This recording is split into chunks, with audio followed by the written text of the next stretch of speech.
Zdarec bando, já vás vítám u dalšího videa. Dnes tady máme jedničkovou Škodu Octavii. Pod kapotou 1.9 TDI, sériový výfukový systém nyní na voze a majitel si přeje decentně probudit sportovní zvuk, připomínajíc benzínový motor z výfukové části. Samozřejmě, jak jsem říkal majiteli, pod kapotou to neovlivníme ten zvukový projev, ale aspoň zezadu, aby ten zvuk měl trošičku charakter. Nic víc nechce, skutečně trošičku opatrně, aby nebylo žádné dunění v kabině, žádné klapky, žádné komplikované věci. Jediná drobná komplikace je v tom, že budu vyrábět spoj na ten tovární výfuk, který už má letos za sebou. Tam vlastně žádný spoj není v tom koncovém dílu. Jde o to, aby bylo možné zaměnit tovární řešení versus sportovní řešení, které vyrobíme teď, kdyby bylo potřeba. Takže kompatibilní spoj. Je tam trošku problém s prostorem, koukneme se na to. Velmi často mám v mailu a někdy i v telefonu nebo Whatsappu dotazy ohledně probuzení zvuku na dieselových autech. Tak to tady shrnu, protože věřím, že toto video bude mít docela slušnou účast, protože se bavíme o Octavii v naftě, že? Řeknu to ve zkratce. V zásadě rozdělujeme, zda má výfukový systém na tom TDIčku filtr pevných částic, nebo ho tam nemá. Pokud ho tam nemá, máte téměř vyhráno, protože díky tomu máme silnější zvukový potenciál, můžeme dělat ať již úpravy výfukového systému, nebo stavět nějaké části, nebo jeho celý kompletní výfuk od katu až na konec, s tím, že můžeme získat sportovní zvuk, může připomínat benzínový motor, nemusí to být jenom ten klasický chrochták, holá trubka a tak. Opravdu čím silnější zvukový vstup, tím lepší podmínky pro práci se zvukem, eventuálně možnost výroby něčeho, co umí přepínat hlučnost, to znamená, ať už se jedná o úpravu sériového výfuku, nebo jeho části, anebo stavbu kompletně celého výfuku s přepínáním hlučnosti. To je tento případ. No jenomže doba pokročila a většina turbodieselů už má filtry pevných částic, protože to začalo daleko dřív než u benzínových motorů. A ten benzínový motor, přestože má filtr pevných částic, tak má daleko hlučnější zvukový potenciál, takže i tak se dá ještě něco s tím dělat, zatímco, jakmile máte naftu s filtrem pevných částic, možnosti jsou velmi omezené. Vždycky lidem radši říkám, ať od toho neočekávají nic velkého. Ten filtr by tam měl zůstat, že jo? A to je prostě kamen úrazu. Lidi špekulují nad tím, jak ho odstranit a tak dále. Já osobně toho nejsem příznivce. Jestliže jsem si koupil auto s filtrem pevných částic, tak tam prostě zůstane. Proto takové auto vlastně mám dodávku, jedině tam to neřeším. A jde o to, že ten filtr pevných částic je navázan prostě na software, na plní nějakou funkci. A není to jenom o tom ho prostě vyříznout dopryč a dát tam trubku místo něj. To je jedna věc. Druhá věc je to, že prostě samozřejmě je to takové hrubé porušení něčeho, podobně jako při odstraňování katu a podobně. Vím, je mi to jasné, že se často tyhle ty věci dělají, že se mění downpipe ideálně na holej bez ničeho, že jo, protože když se to ladí, je ta tendence prostě z toho vymačknout co nejvíc a je to ideální pro turbo, to chápu. To je ale jiná pohádka. Budu se bavit čistě o tom sériovém setupu motoru, sériovém setupu downpipe, cut, filtr eventuálně. Pracujeme s části od nakonec. No jak máme tam filtr pevných částic, tak každému, kdo se dotazuje, říkám, dívejte se, tady je jediné řešení, postavit kompletně celý výfuk. To proto, že když vlastně tovární výfuk zhodíte na zem a nastartujete, tak ten zvukový výstup je nějaký, nudný, skoro žádný, tichý, maximálně to trošku hučí a tím to končí. No a abychom u takového auta získali nějaký výsledek zvukový, aspoň nějaký decentní, tak je třeba postavit celý výfuk a nemá smysl nějaká klapka nebo odstraňovat nějaký tlumič nebo něco. Protože to tovární řešení výfuku stále má nějaký menší průměr, je to z obyčejné oceli nebo nějaké nižší třídy nerezy. Není to tak zvučné a nedostaneme prostě dostatek zvukového signálu nakonec, aby to mělo vůbec smysl. Aby to mělo smysl, musí se fakt za hodně peněz získat málo muziky. To znamená postavit celou nerezovou konstrukci až na konec, s tím pracovat na tom samotném konci, eventuálně tam dodělat nějaké hránky. V té nerezi, kterou já používám, použiju trošku silnější stěnu, pracuji s průměry potrubí, takže nezůstáváme u továrního řešení, zase na druhou stranu nepřehání se to úplně do nesmyslu. A to neznamená, že to vždy musí zvětšovat, ale když se to třeba u nějaké motorizace, třeba nějakého 3 litrů v naftě, u nějaké Audiny rozdvojuje, tak tam jde pracovat s těma hranama, s tím Y a podobně. Abychom vlastně zaprvé prostřednictvím toho daného materiálu, který je nerezový a jednoduše je to tvrdší kov, který prostě nějak zní a jednoduše připodobňuji to k hudebnímu nástroji, je prostě daleko zvučnější, ta zvuková vlna se odráží od těch stěn takovým způsobem, že se nám trošičku zesílí. No a na konci pracujeme s hranama a tak dále, abychom něco získali, abychom vygenerovali nějaký další zvuk nebo umocnili ten vstupní zvukový signál. Nedá se získat žádný wow efekt, pokud je tam filtr pevných částic, v žádném případě. Vždycky dojdeme buď to nějaká meluzina, nebo nějaký zvuk decentního charakteru. Měl jsem tu BMW, u kterého se to povedlo lépe. Vy můžete mít stejný motor, ale ve 2 jiných autech s filtrem pevných částic a pokaždé můžete docílit jiného výsledku. Mám takovou zkušenost, třeba máme stejný 3 litr naftě v kupečku 6kovém a můžeme ho mít v 5kovém BMW, může se to trošičku lišit ročníkem, ale je to vlastně stejná motorizace plus minus stejný výkon a můžeme dosáhnout rozdílného zvukového výsledku při velmi obdobné konstrukci celého výfuku. A to je dané tím, že může být jinak řešené svodové potruby, můžeme mít už třeba novější euronormu, ten katalyzátor za zvíc tlumy a hlavně může být jinak řešený ten filtr pevných částic. Nebo v některých případech to rozdělené do 2 menších, protože je tam kardan mezi tím a podobně. Takže ten filtr pevných částic obvykle a jeho konstrukce ten zásadní vliv na to, co z toho získáme. A nikdy nikomu nezaručuju 100% výsledek. Musel by mít totožný vůz, na kterém jsem už tu úpravu dělal, bychom věděli. Takže co z toho dostaneme. Takže já vždycky každému raději říkám, že z toho získáme míň a je na něm, jestli se rozhodne, že do toho jde nebo nejde. Často dělám tyhle věci už jenom z toho důvodu, že chce třeba kompletně nerezovou konstrukci a chce změnit třeba koncovky na konci, aby to vypadalo jinak, třeba 2 dvojité u nějakého bavoráka a podobně, co jsme tady měli. A to znamená, že nejde jenom primárně o ten zvuk, ale jde i o vzhled toho výfuku. No, ale v tomto případě nemáme filtr pevných částic. Takže můžeme s tím pracovat, můžeme pracovat jenom s částí výfuku, zase ten výfuk už něco si odžil. Díval jsem se už trošku na to potrubí, on by to chtěl udělat celé, ale majitel si přeje udělat jenom ten konec, kvůli toho zvuku.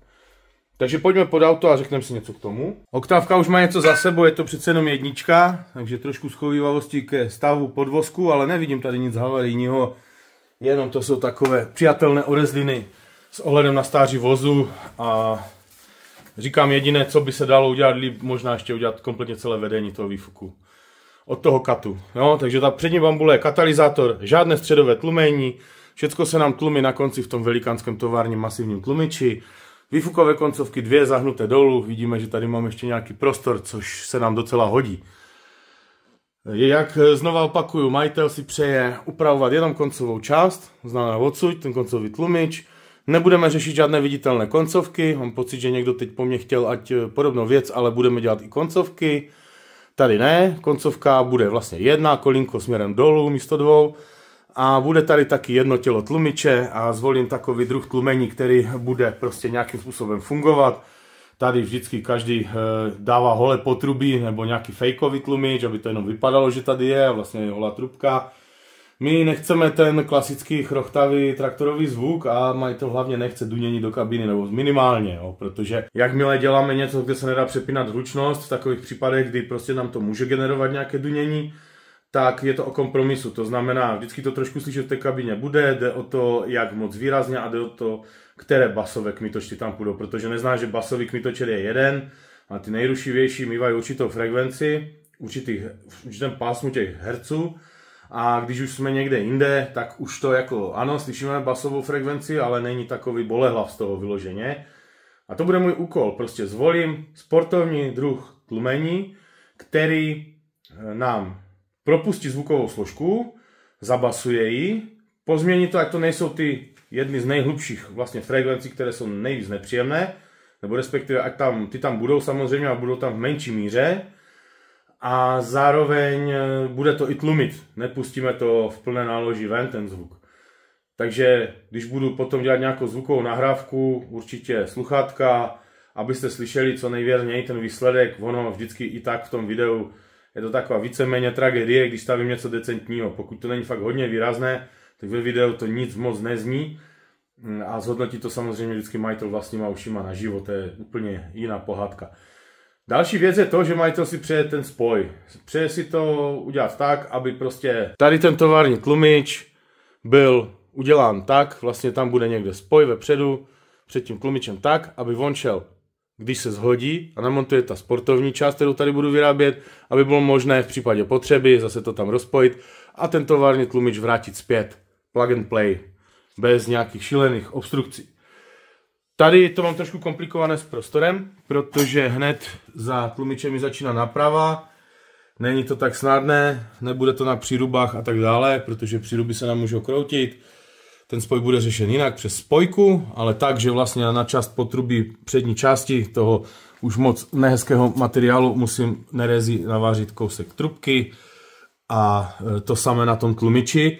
Jelikož tady mám strašně málo místa a přidávat tady nějaký materiál navíc by znamenalo, že může dojít ke kontaktu s tou nápravou, která se pohybuje, tak udělám to, že předělám závěsy na tom továrním tlumiči, využiju toho, že tady mám dost místa, posunu si ten tlumič celý trošku víc dozadu na těch závěsech, ten tovární, a tím dostanu třeba 10 cm navíc, na kterém může být ta spojka. Ten potom sportovní tlumič, který tady budu dávat, už nebude takový dlouhý a monstrózní. Ten může být více vzadu a nemusí mít takové dlouhé potrubí, může mít hned kousíček a kolínko. Takže s tím problém nebude, co se týče prostoru, ale jde o to, že tenhle ten tovární musím posunout a musím ho posunout tak, aby se mi tady vešel. Protože teď se dívám, že můj výmysl sice má smysl, má nějaký nápad, ale nevšiml jsem si toho, jak se nám vybočuje ta strana a když já budu chtít posunout, tak tu stranu přitlačím blíž k pružině, takže možná ani těch 10 cm nezískám. Uvidíme, kolik mi to dovolí potáhnout a posunout. Bez toho ani by došlo k nějaké kolizi s něčím, s čímkoliv. Jo, tady prostě kdyby on byl rovnej, tak je to v pohodě, ale tím, že je tady takhle vytočený do toho prostoru, tak já vlastně, když ho posunu dozadu, tak ho musím trošku posunout blíž k té pružině. A to nebude jednoduchý úkol, už tady zase málo místa, tak uvidíme, jestli vůbec na to dojde, jestli nezvolím jinou strategii na závěr. Ale takový je prvotní nápad, z toho hledu, že tady máme fakt hodně místa zatím. Koncovka žádná teda nebude, bude tady jedno koleno, jedno vyústění směrem dolů. To je všechno. V podstatě, co se týče téhleté zakázky. Podrobnější popis té výfukové konstrukce toho tlumení udělám do členské sekce, takže pokud vás zajímá, jakým způsobem to teda bude tlumit, plus minus, abyste měli šajna vlastně, jaký druh tlumiče se tady použil, tak můžete navštívit členskou sekci. Každopádně já mám v oblibě ještě dělat nějaké vylomeniny uvnitř napojení nebo vyústění, abych něco využil prostě svých zkušeností, abychom prostě abych doručil tomu majiteli něco navíc. Takže zas opět opakuji, moje videa neslouží jako návod, ale rozhodně v členské sekci se vždycky dovíte daleko víc. Od toho je a od toho stojí 89 Kč měsíčně. Přístup k těm videím a zároveň samozřejmě s předstihem. Klasická videa, které jsou potom dostupná všem. Ještě doplňující informace, toto je expresní práce. Expresní znamená, že když usoudím, že to z nějakého důvodu jde udělat za jeden den, tak to nabídnu majiteli, to je taky důvod, proč přijel, protože fakt to má skoro přes celou republiku. A zatímco on má program někde tady v okolí, tak já budu makat na jeho voze, s tím, že v podvečer musí být hotovo. Tady toto ještě nějakým způsobem stihnout půjde. Stejně tak by šli stihnout nějaké jiné úpravy. Rozhodně si nemyslete, že jde postavit celý výfukový systém za jeden den. To už je trošku o něčem jiném a to potřebuju víc dní. Ty expresní práce jsou vždycky spojené s nějakým příplatkem, to znamená vždycky nějaká standardní cena, nějaký standardní časový rozvrh na danou úpravu.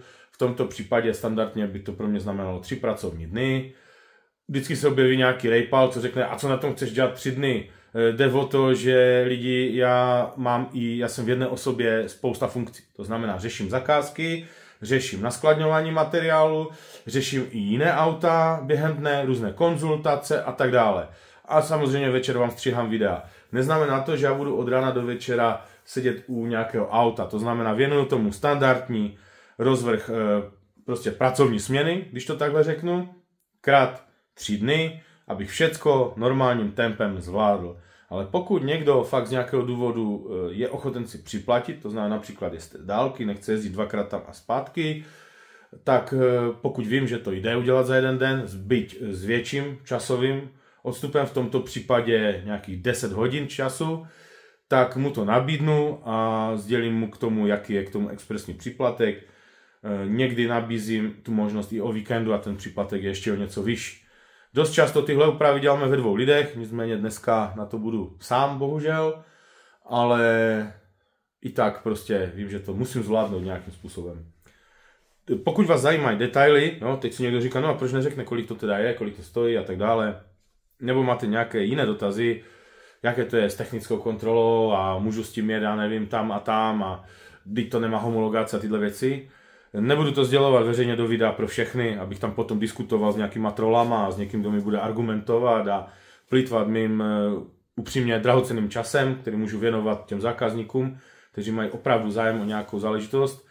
Proto takové dotazy zodpovím privátně, ať už mailem info@dkar.cz nebo telefonicky, WhatsApp, Messenger nebo i dejme tomu ten Instagram. Veškeré tyhle kontakty najdete na stránce dkar.cz nebo pod videem v popisu. Jsou také, takže pokud máte vážný zájem o tu úpravu, tak se klidně se mnou spojte, pokud máte dotazy, já vám je samozřejmě zodpovím. Pouze vážným zájemcům, ne každému, kdo si myslí, že si své pomoci bude něco kutat na dílně. Vždycky na to je naprosto jednoduchá odpověď. Výfukařina je ucelené řemeslo. Pokud si myslíte, že okoukáte něco jenom takhle pohledem a uděláte to stejně, v případě, když to dělám já, tak jste na docela velkém omylu, protože jednoduše já nedělám svá videa jako návod. Trošku více informací vždycky najdete v té členské sekci, od toho se dá odpíchnout a jakmile vysledujete víc a víc videí, naberete nějaké informace a zkušenosti a uvědomíte si, co to obnáší a co by bylo proto nutné udělat, aby ten výsledek byl správný. Pokud prostě jenom vemete nějaký tlumič a navaříte ho, tak je to prostě pokus, omyl a ten proces nabírání zkušenosti, kterým jsem si prošel já za x let své praxe. Na začátku to tak bylo prostě. Na začátku jsem se sice ptal nějakých lidí nebo lidí, co jezdí závody a podobně, protože jsme taky závodili a zajímalo nás, jak postavit výfuk na určitý účel, jestli to něco, hlavně, jestli něco nepohnojíme tím výfukem. Normálně by člověk vždycky dal nějakou rouru nebo nějaký jednoduchý tlumič, tím se dá snadno věci podělat. Samozřejmě je tam miliarda záludností. Já tyhle věci dělám už přes 25 let a za tu dobu už samozřejmě ty zkušenosti nějaké mám. Na začátku jsem taky tápal a neměl jsem to zadarmo, takže si nemyslete, že v dnešní době vám někdo zadarmo řekne úplné detaily toho, co se naučil. Já netvrdím, že u takového turbodieslu je to nějaká alchymie, ale celkově, pokud máte jiné auto, jinou motorizaci, jiný ročník, jiný výkon, tam už se to pomalu navrstvuje a tam už se ty zkušenosti určitě zúročí a je potřeba toho vědět daleko víc a může se jednat jenom o nějakou jednoduchou v uvozovkách úpravu výfukového systému, jako třeba nějaká klapka nebo něco takového, co vidíte velmi často na mých videích a velmi mnoho lidí se to snaží vlastně napodobit a myslí si, že to je jenom v tom navařit nějak někde trubku a dát tam klapku, ale jednoduše to tak prostě není. Jo? To už jsem taky vysvětloval milionkrát, i v té členské sekci uvádím různé příklady, co se nemá dělat, jak je to blbě, nebo mi někdo pošle svoji instalaci, povíme si kolem toho, proč je to špatně a tak dále. Toto je v členské sekci, eventuálně mám ještě vlogovací kanál, když už si tady dělám reklamu, druhý YouTubeový kanál, kde nejsou videa jenom takhle samostatně na zakázka, ale tam prostě průřez toho, co se mi točí na dílně. To znamená, pokud to zajímá to dění tady u mě, jak to funguje třeba v rámci týdne, tak tam uvidíte, jak ty auta jdou jednotlivé různě za sebou a to, co mám dovoleno od majitele natočit, tak prostě natočím, včetně mých aut a věcí, které dělám na svých autech. OK, dost bylo řečí, už je třeba pracovat, čas běží. Přátelé, jenom zrychleně, než to sundám ten tovární tlumič, posunuté závěsy, já to budu dovařovat, až to zhodím.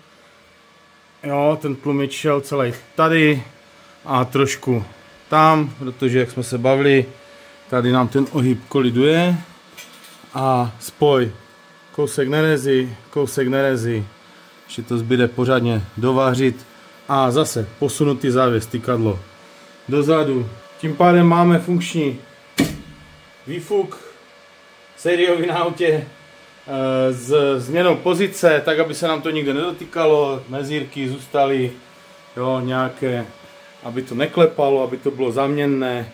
Jediné co, že jsem to malinko musel dát níže, zejména kvůli silent bloku tady, a ono je ještě jedna věc, nahoře ten tlumič má takový hrb, no, tak kvůli tomu zejména, takže ta koncovka je jakoby trošku níže než továrně myšleno, ale zase se s tím nebude jezdit pořád, takže myslím si, že přijatelný kompromis. A konečně, no zhodím to, musím to ještě dovařit, kde jsem se nedostal, a konečně jdu vyrábět tu sportovní verzi. Na zemi leží ten upravený tlumič tovární, tady je ta hrča, jak jsem říkal, že nám to vystupuje i směrem nahoru. Už je hotový, dovařené držáky, dovařená ta napojovací trubka. No a pojďme se podívat pod auto. Přední část výfuku teda bez změny. Tady spojka, závěs, napojení na tlumič, potrubí, vývod a koleno zahnuté směrem k zemi. Tady jsem musel uhnout už i kvůli toho závěsu gumového, se kterým nemůžu hejbat, abych to tady neměl zase moc blízko, nebo tam moc blízko a tak dále. Ale ve výsledku máme povedený výfukový systém, si myslím já, aspoň s tím vývodem. Takhle nějak to bude nevidět ze zadu, když vlastně jsem na úrovni toho nárazníku, tak je to skryto, možná z nějaké větší vzdálenosti uvidíte něco takového. No a teď už nezbývá jenom než to nechat chvíli vrnět, nastartovat a nahrát vám výsledek. Nicméně venku nám prší, tak uvidíme, jak to bude s počasím, co z toho se přenese do videa, protože jednoduše, jakmile je velký hluk od pneumatik, od mokré vozovky, tak tyhle ty zvukové projevy, které nejsou až tak moc výrazné, tak nevyniknou. Uvidíme, co z toho vznikne.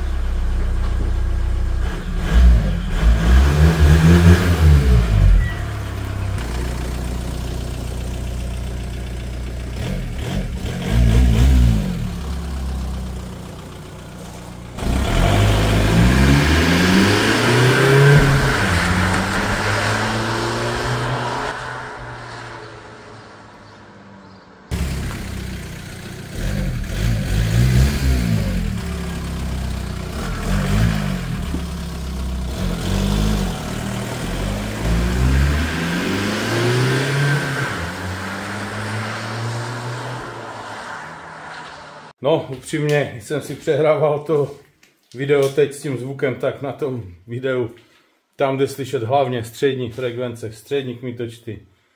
To znamená zvuk nafty a zvuk výfuku tragédie. Snad pomůže, když si vezmete sluchátka, abyste pochytili tu basovou složku. Je třeba si uvědomit, že to fakt nemá být příliš výrazný zvuk a má být příjemný na řidiče. A musím říct, že v kabině je opravdu příjemný.